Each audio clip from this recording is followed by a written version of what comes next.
Hello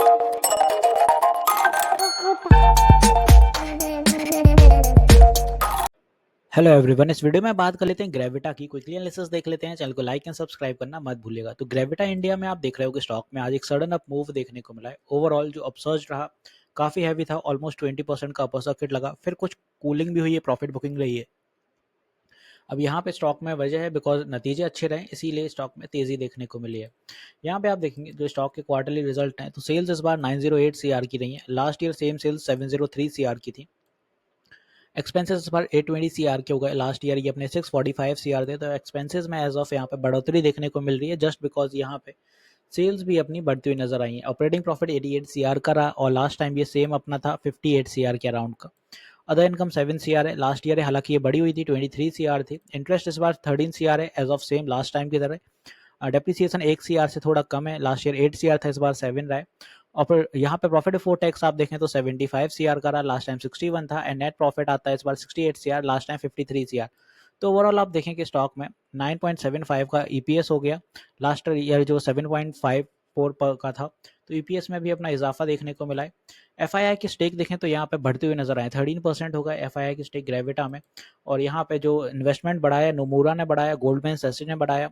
तो काफ़ी अच्छे जितने भी एफआईआई इन्वेस्टर्स हैं, उन्होंने एक बड़े इन्वेस्टर्स हैं उनकी तरफ से स्टेक बढ़ते हुए नजर आए। जुपिटर इंडिया फंड हो गया, नमूरा फंड्स, अबू धाबी। इसके बाद वहीं पे आप देखें तो ओवरऑल डीआई ने भी अपने स्टेक इस बार इंक्रीज करते हुए नजर आए, 2.61%। पब्लिक के 19.18 के अराउंड चल रहे हैं। तो यहाँ पे सारी चीज़ें सही हैं ग्रेविटा में। और अपसर्ज जो देखने को मिला है यहाँ पे, अगर देखें तो कुछ ये सिमेट्री बनती हुई नजर आई और ब्रेकआउट हो गया। हालांकि जल्दी ब्रेकआउट रहा है, यहाँ पे कल ही उसमें मूव देखने को मिल गया था और अपसर्ज के साथ साथ यहाँ पे उस लेवल का ब्रेकआउट भी होते हुए नजर आया। हालांकि रिजल्ट अभी कुछ समय पहले आए थे। ओवरऑल यहाँ पे स्टॉक में ये कुछ अपन को रेजिस्टेंस देखने को मिली। तो ऑलरेडी स्टॉक इस लेवल से काफ़ी अप हो चुका है, यहाँ कहीं तक अपन को देखने को मिल रहा है 32% के आसपास अप है। ईएमएस के अकॉर्डिंग देखें तो स्टॉक में ईएमएस का स्ट्रॉन्ग सपोर्ट आज भी देखने को मिला है, 20 डे ईएमए से ही बाउंस बैक होते हुए नजर आया। साथ ही साथ आप देखें 2 दिन पहले एक न्यूज़ भी थी, Gravita India gets board not to dissolve wholly owned. तो यहाँ पे the board of recycling company Gravita India on Saturday approved a proposal for the voluntary dissolution of wholly owned armed subsidiary Gravita Ghana according to the same day filing। तो यहाँ पे उसको भी अलग करने वाले हैं ये लोग। अब आगे क्या कैसे चलने वाला है स्टॉक को वो समझ लेते हैं। यहाँ पे अपना 20% के ऑलमोस्ट एक अप मूव देखने को मिला है। नेक्स्ट सेशन क्या रहेगा, ऊपर की दिशा पे अब जो अपना साइकोलॉजिकल लेवल है 1750 के आसपास, वो कुछ यहाँ देखने को मिलेगा। और फर्दर इन द लाइन जो इसके बाद ऊपर और अच्छा टारगेट देख सकता है वो रहेगा 1800 का। तो यहाँ पे 1800 का अपन को बड़ा साइकोलॉजिकल लेवल है, हालांकि ज़्यादा दूर नहीं है, क्योंकि ग्रेविटा इंडिया अगर अच्छा मूव फिर से पकड़ता है तो यहाँ पे ये 4% का मूव है। बट इनके बाद फिर जो मूव रहेंगे अपने, वो यहाँ पे 1850 का अपने पास एक मूव देखने को मिल सकता है यहाँ कहीं पे। तो आने वाले दिनों में ये कुछ अपने टारगेट हैं। और जिस तेजी के साथ ग्रेविटा तेजी पकड़ रहा है, चल रहा है, तो यहाँ पे 2000 के टारगेट कोई दूर नहीं है। स्टॉक डेफिनेटली वहां तक जा सकता है, क्योंकि ओवरऑल पहले भी ग्रेविटा ने अच्छे रिटर्न्स निकाले हैं। अगर आप यहाँ से देखें ग्रेविटा को, तो जो फॉल आया था इलेक्शन के अराउंड, तब से ग्रेविटा यहाँ पे 79% अब हुआ 17 डेज में। एक करेक्शन बना जो कि कुछ पुल बैक था, यहाँ तक एक करेक्शन हुआ 20% का और फिर चल पड़ा। ओवरऑल यहाँ पे स्टॉक में अभी 1700 के अराउंड फिर से एक रैली हो गई है। और यहाँ पे स्टॉक ने अभी भी अपने जो रिटर्न डिलीवर किए 33%। तो डेफिनेटली यहाँ से अगर 1900 तक का आंकड़ा दिखाता है तो 45% 13 डेज में, तो ये कुछ अपने आंकड़े हैं आने वाले दिनों में कि ये सारी एज ऑफ रेजिस्टेंस रहने वाली है। स्टॉक में जो स्ट्रॉन्ग सपोर्ट होगा कि बाय एनी मीन्स अगर कल कोई पुल बैक रहता है या कुछ भी ऐसा सिनेरियो बनता है, तो स्टॉक में पहला सपोर्ट तो यहाँ से बनते हुए नजर आएगा 1700 के साइकोलॉजिकल लेवल पे, यहाँ कुछ सपोर्ट होगा।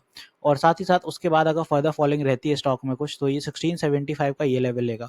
20-25 पॉइंट्स के सपोर्ट होंगे। बट यहाँ पे एक चीज़ रहिएगा कि ऑलरेडी स्टॉक थोड़ा सा चल चुका है, तो जो भी बाय करना थोड़ी पुल बैक पे बाय करना। हालांकि अभी भी चलेगा, ऐसी बात नहीं, आरएसआई के अकॉर्डिंग अभी और चल सकता है स्टॉक। और same as with weekly TF पे अगर आप स्टॉक को देखें तो वापस से एक अपमूव दिखाने के लिए तैयार है। स्टॉक में जो ओवरबॉट टेरिटरी चल रही थी यहाँ अक्टूबर के अराउंड, तब उस टाइम अच्छा चला था ग्रेविटा, फाइनली अब ग्रेविटा में फिर से मूव आ रहा है। तो डेफिनेटली ये अभी 2000 के टारगेट के लिए अग्रसर फिर से होगा। तो कहीं ना कहीं अभी भी जो एंट्री बनानी है पुल बैक पे बनाइए, बिकॉज 1 आवर टीएफ के अकॉर्डिंग यहाँ पे कुछ कूलिंग की संभावना है। तो यहाँ गिरावट आएगी तभी एंट्री लीजिएगा, अभी मत लीजिए। एज ऑफ मतलब एंट्री लेने के लिए स्टॉक जब 1700 या 1675 पे सपोर्ट लेने आए, या फिर यहाँ से 1650, क्योंकि ज़्यादा नीचे आने की संभावनाएं नहीं है। बट जिस हिसाब से आज अपर सर्किट लगा है तो यही कुछ लेवल्स निकल के आ रहे हैं। एक ही लेवल स्ट्रॉन्ग ये वाला रहेगा, तो ये कुछ अपने सपोर्ट हैं जहाँ पे स्टॉक एज ऑफ सपोर्ट ले सकता है और आप इसमें एज ऑफ एंट्री वहाँ पर कहीं पे देख सकते हो, क्योंकि यहाँ से जब स्टॉक फिर से ट्रेंड लेगा तो फिर और आपको आने वाले दिनों में अच्छे रिटर्न्स देखने को मिलेंगे।